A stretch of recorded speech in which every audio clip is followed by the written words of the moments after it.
اللہ کے نبی اپنے ہاتھوں سے قبر میں اتارتے اور پھر آپ نے جب قبر میں دفن کرنے لگے آپ نے چہرے سے کپڑا ہٹایا اور پھر آسمان کی طرف نگاہ کی۔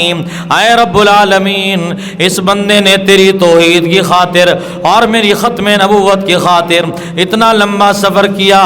وطن چھوڑا ایمان کی خاطر،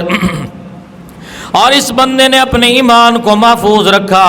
اے رب ذوالجلال، میں عبداللہ ذوالبجادین سے راضی ہو گیا، اے اللہ تو بھی راضی ہو۔ رسول اللہ صلی اللہ علیہ وسلم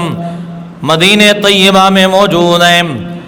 اور مدینہ طیبہ کے سفر پر آپ روانہ ہوئے۔ راستے میں حضرت عبداللہ ذوالبجادین رضی اللہ تعالیٰ عنہ، جن کو بہت مارا گیا صرف ایمان کی خاطر، اور کپڑے پر وجود کے لیے آپ کا پہننے کے لیے ایک کپڑا نہیں ہے۔ حضرت عبداللہ ذوالبجادین ایک چھوٹا سا چیتھڑا لے کر، کپڑا لے کر صرف اپنی شرمگاہ کو چھپایا اور یہ چلتا ہوا مکے سے مدینے کے راستے میں آ رہا ہے۔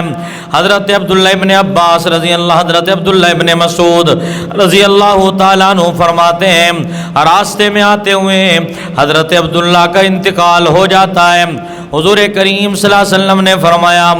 عبداللہ ذوالبجادین کو میں اللہ کا رسول خود دفن کروں گا۔ حضرت عبداللہ کو اللہ کے نبی آپ نے جنازہ پڑھایا اور پھر آپ نے عبداللہ ذوالبجادین کو اپنے ہاتھوں سے قبر میں اتارا۔ اللہ کے نبی کے وہ یار ہیں یہ عبداللہ، جن کے بدن پر کپڑا نہیں ہے، لوگوں نے گھر سے محروم کر دیا، حتیٰ کہ سارے کپڑے بھی چھین لیے۔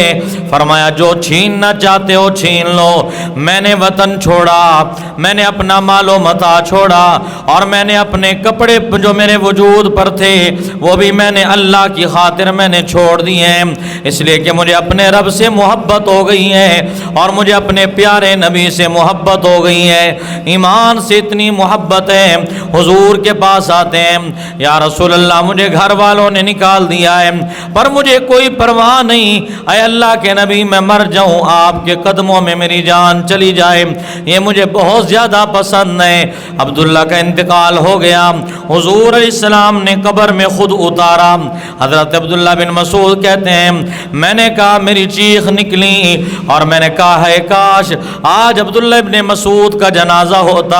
اور خود حضور پاک صلی اللہ علیہ وسلم جیسے عبداللہ ذوالبجادین کو قبر میں اتار رہے ہیں، عبداللہ بن مسعود کو ایسے اللہ کے نبی اپنے ہاتھوں سے قبر میں اتارتے، اور پھر آپ نے جب قبر میں دفن کرنے لگے آپ نے چہرے سے کپڑا ہٹایا اور پھر آسمان کی طرف نگاہ کی۔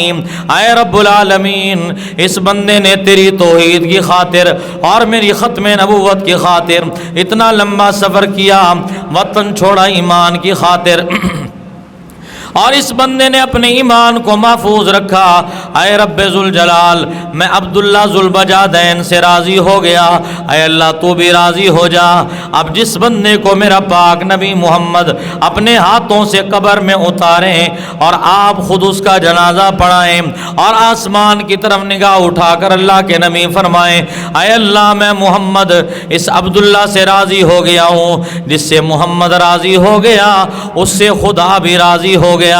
میرے مسلمان بھائیوں، آج یہ ایمان والی نعمت مجھے کپڑے اتروانے نہیں پڑے، صحابہ کرام نے اپنا لہو دے کر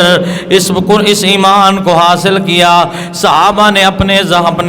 جسموں کو چھلنی کروا کر ایمان کو حاصل کیا، صحابہ کرام نے تیل کے کڑاہوں میں ڈالوا کر اپنے آپ کو ایمان کی وجہ سے اپنے آپ کو اس عذاب کے اندر گرفتار کروا دیا، پر ایمان کو محفوظ رکھوایا۔ تپتی ہوئی ریت پر صحابہ کرام وہاں پر تڑپتے رہے مگر ایمان پر آنچ نہیں آنے دی، ان کو لہو لہان کیا گیا، پتھر مارے گئے، لوہے کی سلاخوں پہ ان صحابہ نے جھی لیے،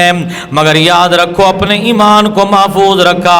آج ہم تھوڑی سی چیز کی خاطر اپنے ایمان کا سودا کر دیتے ہیں، حالانکہ بندے کو مرتے مر جانا چاہیے، پر ایمان پر سمجھوتا نہیں ہونا چاہیے۔ آج بھی آپ دیکھیں کچھ لوگوں نے اپنی دولت کی خاطر اپنے یہاں پر ملک کے اندر جو ملک اسلام کے نام پر بنا، جو ملک دین کے نام پہ بنا، جو ملک کلمے کے نام پہ بنا، جو ملک پیغمبر کی ختم نبوت کے نام پہ بنا،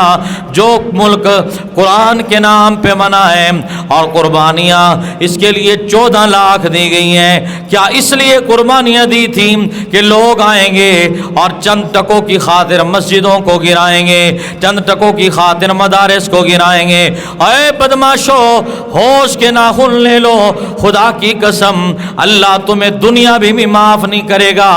موت کے وقت میں بھی معاف نہیں کرے گا، اور جب تم دنیا سے چلے جاؤ گے تب بھی رب تمہیں معاف نہیں کرے گا۔